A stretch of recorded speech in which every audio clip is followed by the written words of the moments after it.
Welcome back to my channel. তো আপনাদের কি মনে হলো উৎসব শেষ হয়ে গেছে? এখনও কিন্তু জগদ্ধাত্রী পুজো আর রাস উৎসব বাকি আছে। চলুন সেই দুটোর জন্য একটা স্পেশাল টাইপের সুজির রেসিপি আজকে দেখে নিই। এটা বানানোর জন্য প্রথমে 1 কাপ সুজি আর তার মধ্যে 1.5 থেকে 2 কাপ মতো দুধ দিয়ে সুজিটাকে কিছুক্ষণ ভিজিয়ে রাখতে হবে। বেশি নয়, ওই 5 থেকে 7 মিনিট ভিজিয়ে রাখলেই হবে।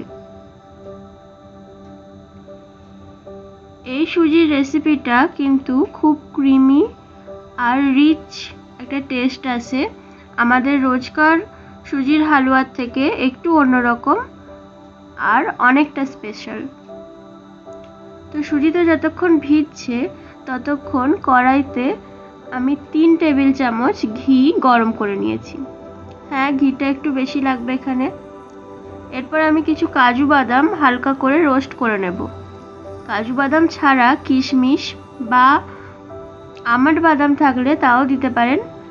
আমি এখানে শুধু কাজু বাদামটাই দিচ্ছি, কারণ কাজু বাদামটাই আমার সবথেকে বেশি ভালো লাগে। লো ফ্লেমে আমি এটাকে ভেজে নেব। কাজু বাদামটার কালারটা যাতে চেঞ্জ না হয়ে যায় সেদিকে একটু খেয়াল রাখলে ভালো হয়, যাতে দেখতে সুন্দর লাগে।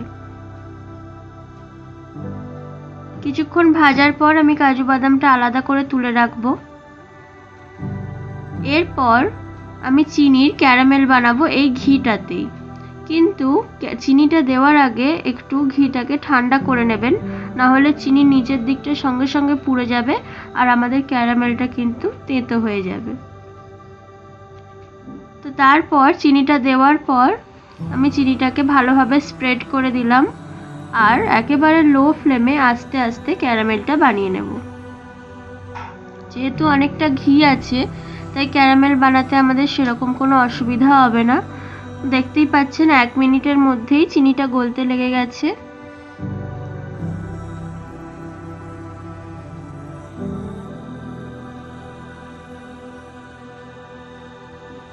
পুরো চিনিটা ভালোভাবে ক্যারামেলাইজ করে নেওয়ার পর আমি এটাকে ভালো করে ঘিয়ের সাথে মিশিয়ে নেব আর তারপর এর মধ্যে দিয়ে দেব অল্প একটু দুধ। দুধ দেওয়ার পর ভালো করে মিশিয়ে ক্যারামেলটাকে লিকুইড ফর্মে নিয়ে আসবো, যাতে সুজির মিশ্রণটা দিয়ে দিলে ক্যারামেলটা সলিড না হয়ে যায়। দেখতেই পাচ্ছেন ভালোভাবে দুধটাকে একটু মিশিয়ে নিতে হবে, কারণ ক্যারামেলের ওপর যে কোনো ঠান্ডা লিকুইড দিলে ক্যারামেলটা কিন্তু সঙ্গে সঙ্গে জমে যায়। তো খানিকক্ষণ নাড়াচাড়া করলেই ওটা আবার গলে যাবে, ভয় পাওয়ার কিছু নেই। এরপর আমি ওই যে দুধে সুজিটা ভিজিয়ে রেখেছিলাম সেটা এর মধ্যে দিয়ে দেব। দেওয়ার সাথে সাথে ভালোভাবে নাড়াতে থাকবেন। আর তেমন কিছু করার মতো নেই, শুধুমাত্র খেয়াল রাখবেন যে যেন ছোট ছোট গাঁট পাকিয়ে না যায় সুজির মধ্যে বা ক্যারামেলের মধ্যে। ভালোভাবে নাড়াতে নাড়াতে মিনিট 5-7 পর দেখতে পাবেন যে সুজিটা আমাদের সিদ্ধ হয়ে যাচ্ছে আর কড়া থেকে ছেড়ে ছেড়ে আসছে।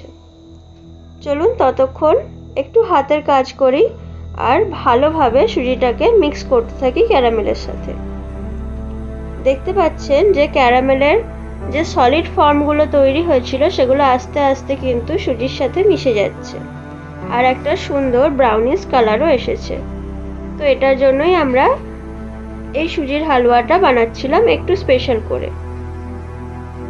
এইভাবে কন্টিনিউয়াসলি নাড়াচাড়া করতে থাকলেই দেখবেন সুজিটা একেবারে ক্রিমি হয়ে গেছে আর সিদ্ধ হয়ে যাবে। এই রেসিপিটা কিন্তু কয়েক মাস আগে বেশ ট্রেন্ডিংয়ে চলছিল, যদিও আমি একটু লেট হয়ে গেছি রেসিপিটা বানাতে। কিন্তু আপনাদের কেমন লাগলো অবশ্যই জানাবেন। 5 মিনিট পর যখন কড়া থেকে সুজিটা আস্তে আস্তে একটু ছাড়া ছাড়া হবে তখন আমি আগে থেকে ভেজে রাখা কাজু বাদামটা এর মধ্যে দিয়ে দিয়েছি। আরও খানিকক্ষণ নাড়াচাড়া করে এবার সুজিটা নামিয়ে নেব। নামানোর আগে আপনারা আরও একটু চিনি দিতে পারেন, যদি আপনাদের টেস্ট করে মনে হয় যে চিনিটা একটু কম হয়েছে বা ক্যারামেলের টেস্টটা একটু বেশি আসছে, সেক্ষেত্রে অল্প একটু চিনি এখানে দিতে পারেন।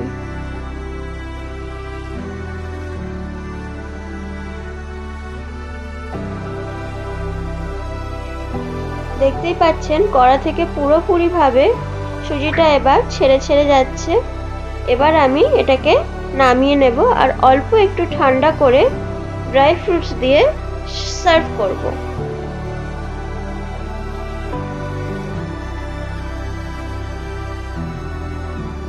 কোনো স্পেশাল দিনে গেস্টদের জন্য খুব সহজে এই জিনিসটা কিন্তু বানিয়ে নিতে পারেন। খুব সুন্দর দেখতে লাগবে আর টেস্টটা তো দারুণ হবেই। এরকম আরও স্পেশাল রেসিপির জন্য অবশ্যই আমার চ্যানেলটিকে সাবস্ক্রাইব করে রাখবেন।